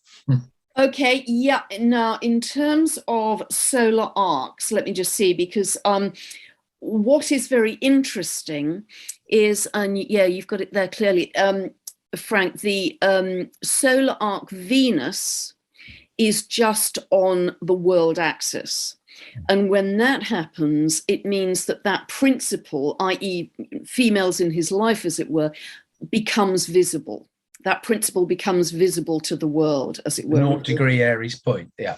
So it's 0 degrees of the cardinals, the world axis. So it's right on. So that was exact, I believe, in January, and a lot was coming out at that time. That was when the court case was running, but also just right now as well, he's got solar arc Jupiter and conjunct his sun. And Jupiter, of course, is connected to the law as well, the law, courts, justice. So it's almost that he might have had some kind of a lucky break, because that's when he paid an out-of-court settlement. Interesting, 8th house to the other party, other people's money. So he's giving her an out-of-court settlement.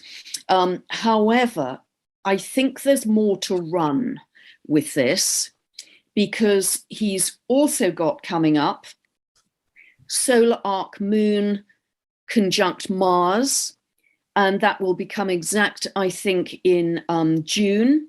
So that again will highlight any issues around career and status that are brewing at the time. And we've also got some big Pluto transits that we'll hopefully look at in a moment as well, because they really set the picture as well. He also, let me just see, looking down the timeline. No, I think the rest are all transits, actually. Transits and eclipses. Right. Yeah, transits, eclipses, and one progression. Yeah. It's interesting. After the moon hits Mars, it will reach Venus about a year and a half later. Maybe his quote unquote redemption might be back in, I think he lives with Sarah still. Does he still live with Sarah? I wonder whether there'll be some sort of move to have him settle back down with her in some way. I wonder that moon Venus may suggest that, a sort of resurrection in that sense of him being the family man that was seen in the 80s and early 90s. Let's pop on the transits. Sorry, Frank, just before you leave that as well, just to note that solar arc Uranus will be coming to conjunct the IC and oppose the midheaven in 2 years' time, 2.5 years' time. So there's some kind of an overhaul, a complete relaunch of some kind of who he is, his living arrangements, as you say, but also potentially who he is in the world. Thank you. Yes. And it's interesting. A few years ago, I was asked to look at the chart of Sarah Ferguson, and she had, if I'm not mistaken, Uranus coming to the sun by solar arc. And I remember thinking or saying at the time that there may be a new relationship on the horizon or something going, but she's sort of wedded to Andrew. So the Uranus to the sun, I think, was the shock and disruption of what she's had to go through as the mother and of his daughters and ex-wife, who's still very involved with him, I think. Let's take a look at the transits. And what I'll do is I will select just the outers and slow ones so we can see that. Yeah, that's great. Great. So, Richard, did you want to say something first about particularly the Pluto transit or Saturn? A little bit about both.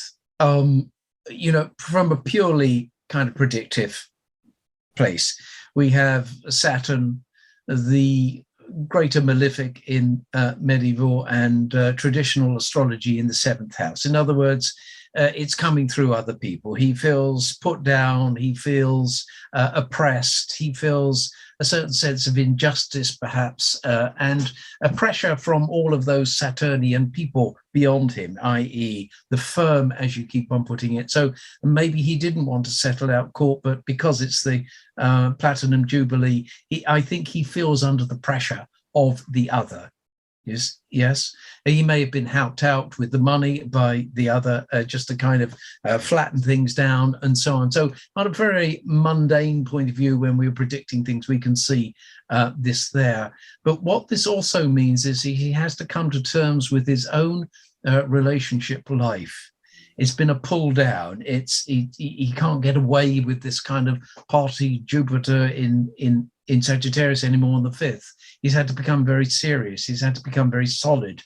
And I think it has pulled him down. Going over the seventh house, it is always some kind of something in the world. When Saturn hits an angle, something happens to if you like, bring a person back down from the clouds that they've been on, or the inner journey. It really pulls them into their incarnation and limits them, constricts them. And to the degree that he's been out with that Jupiter in Sagittarius is the degree to which Saturn pulls you back in by one means or another, death and taxes, but in this case, salacious scandal. In 2 years, about 2 years, the same as that Uranus, it'll be conjunction the Sun, and this will be him reconciling. Who is he? The Saturn Sun is the aspect of self-definition. It says, what are you here for? What are you going to do? And for some people, it's a depressive time because they've spent the Sun as in an ideal. This is who I am. This is my life. And I think, like you, Pam, he may have been led there's a kind of emptiness in there, filled up by sex and pleasure and so on. I think we're on the same idea here, and that he needs something of a substantial nature to define who he is. I have a feeling also there's a lot more to come out from those oppressors of him that's oppressed him and done him down. And I think there's a lot more to come out, as I say, from those other people related to this case. Virginia Roberts, for one. I think we've got a lot more to hear about her and from her. The Pluto, well, we all know. When it comes round to us, Pluto asks us to get rid of those things in our nature in relation to the planet it transits that are no longer serving us, no longer serving the purpose for which we're born, no longer serving wholeness. And so if we've been corrupt, Pluto brings out the corruptness of the planet.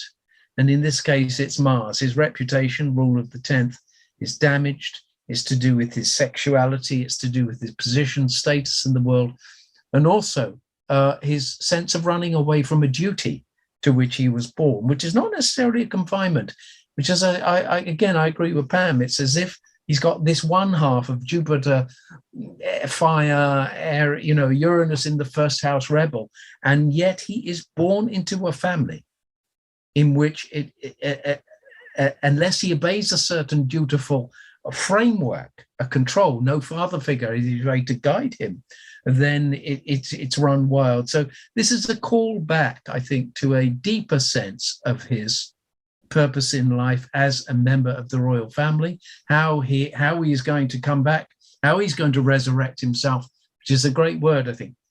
But you have to go into hell before you resurrect, and he's not, he's in that now.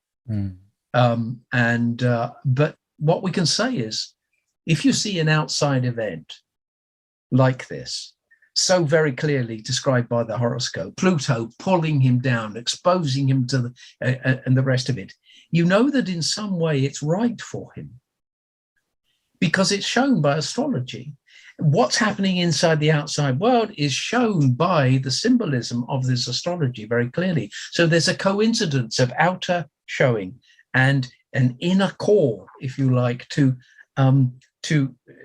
bring himself more to himself. So I think in some way this is fated for him, that his own reputation, his own getting away from his true purpose in life, if you like, has finally pulled him down into that sun-opposed Pluto. He's now got his comeuppance, as they say, with Pluto in some way. But it isn't just about revenge. It's about him transforming himself into a better, to become truly genuine. You know what I mean? To become integrated into what it's, and to try and find a way of integrating these experiences in a way which will bring him into a more humble sense of himself than this exalted expectation of the Leo ascendant. Thanks, Richard. King Andy is no longer, that Leo ascended. He's been taken back into the gutter, if you like, and exposed. Yeah. So that Pluto is doing its job. but I have a feeling when it moves on to that Venus in a couple, soon, we should be also hearing about the other people that brought him down. Right. Thank you, Richard. Pam, what's your feeling about the Pluto? Yeah, just to pick up very briefly on Saturn opposing Uranus, that is so clear, isn't it? That, the authority figures, the rules, the regulations, you have to behave properly, you can't run renegade, you can't be a maverick, you have to fit in with the system. So it's very clear how that's worked. And yes, coming on to transiting Pluto, very much agree with what Richard was saying. This is the dive into Hades, isn't it? Into the dark, crossing the Styx alone. And Pluto seems to operate, transits of Pluto seem to operate that anything that is not of the highest integrity and transparency will be revealed. Yeah. And that isn't my judgment, it's the judgment of the universe, judgment of the cosmos. However, if you've behaved altruistically and with integrity, this can take you to empowerment. This can be a transit, conjunct his midheaven ruler, of empowerment. But it doesn't seem to be heading that way right now. So tremendous intensity of feeling. I mean, immense intensity, because it's conjunct his Mars, but also, as Richard said, that's going to be coming onto that Venus. In fact, it's on his Mars, conjunct his Mars, through this year and even into January next year. So we haven't seen the end of those hits on career, reputation, status fully yet. And then with Venus, Pluto conjunct Venus, which is intense feelings around women, and again diving deep into what women represent in his life. And Venus is also the co-ruler of that 10th house, plus the ruler of the 4th of his personal family life as well. And that transit continues until, I think, August 2023.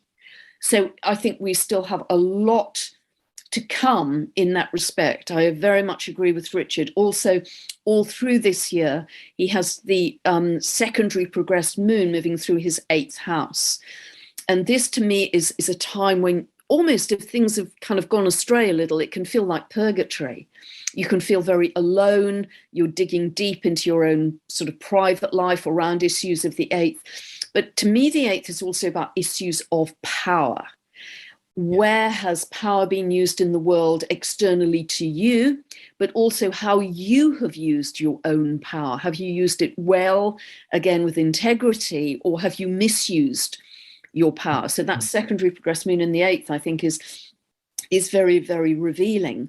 And then we have, I'm going to talk about another couple of transits in a moment, but in fact, because that transiting Saturn is coming on to square his moon, ruler of the 12th house.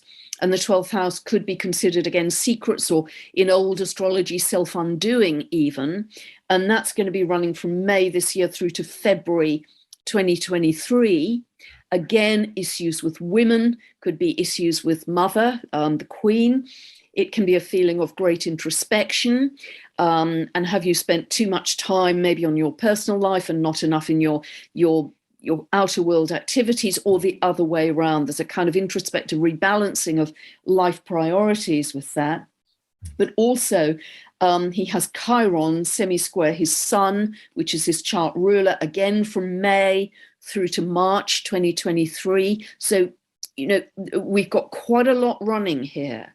So transiting Chiron semi-square his sun in that house of sexuality and secrets, where he's going to feel wounded again.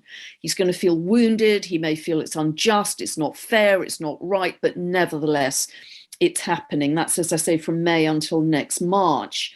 He also has, fascinatingly, and I'm using some Till aspects here of the Quindecile, which is a very intense, obsessive 165-degree aspect. All through 2022, he has transiting Pluto quintile his ascendant, his identity. Who am I? Who am I now? With profound intensity. He's churning around that issue. It's also quintile his midheaven. What do I do in the world? What's my career? My reputation's in tatters potentially. Who am I? as an outer being in the world. And that is particularly running into, again, the early months of 2023. And just to talk about briefly the eclipses, the solar eclipse on the 30th of April is opposing his Neptune, ruler of the 8th house of secrets and sexuality, and ruler of the, in this chart it's just the 9th, isn't it? Yeah, ruler of the 9th house of legalities. He also has the lunar eclipse on the 16th of May conjunct his moon. Lunar eclipses, I think, are quite difficult. That's at 25 of Scorpio. And I think those are really quite difficult, and again, could be unearthing issues around women that 12th house ruler he would prefer to keep secret. So I think we've got a lot more to come out, which he's going to have to handle. And I agree with Richard very much. It could be the making of him, but boy, this is as tough as it gets, I think, for anybody to handle. Yeah, and also this is a year of celebration, and so he may be absent with that Saturn moon and the eclipse, the lunar eclipse on the moon, and it really should be celebrating his mother, and yet perhaps he's the dark sheep of the family at the moment. Obviously he is, but that sense of being banned from the occasion.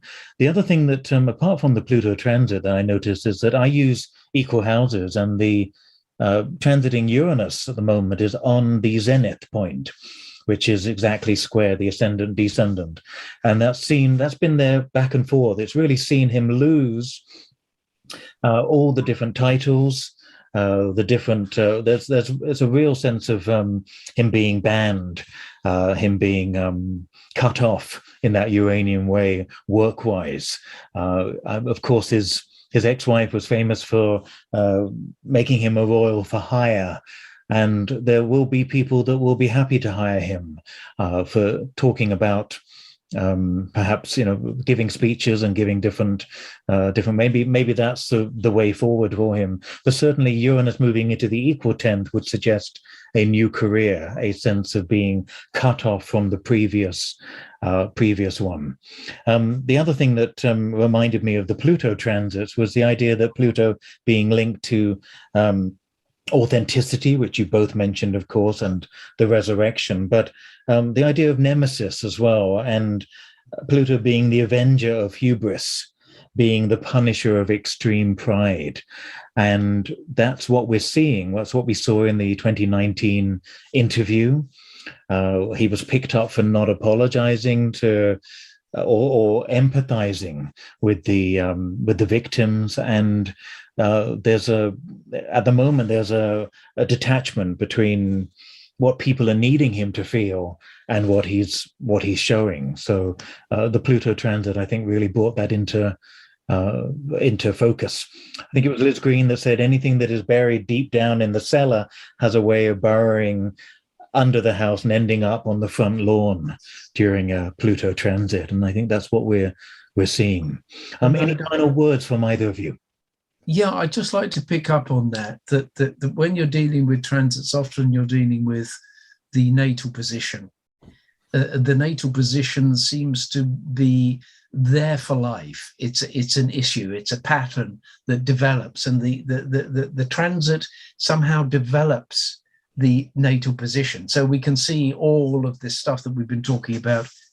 The ruler of the 10th is Mars. This is the pull down, if you like, of his reputation, his titles, his public persona. It's all demolished. That demolishing ball of Pluto. But I do see an enactment here of that great myth of Virgo and Pluto, the abduction of Persephone into the underworld. We know these myths, but what does that really mean?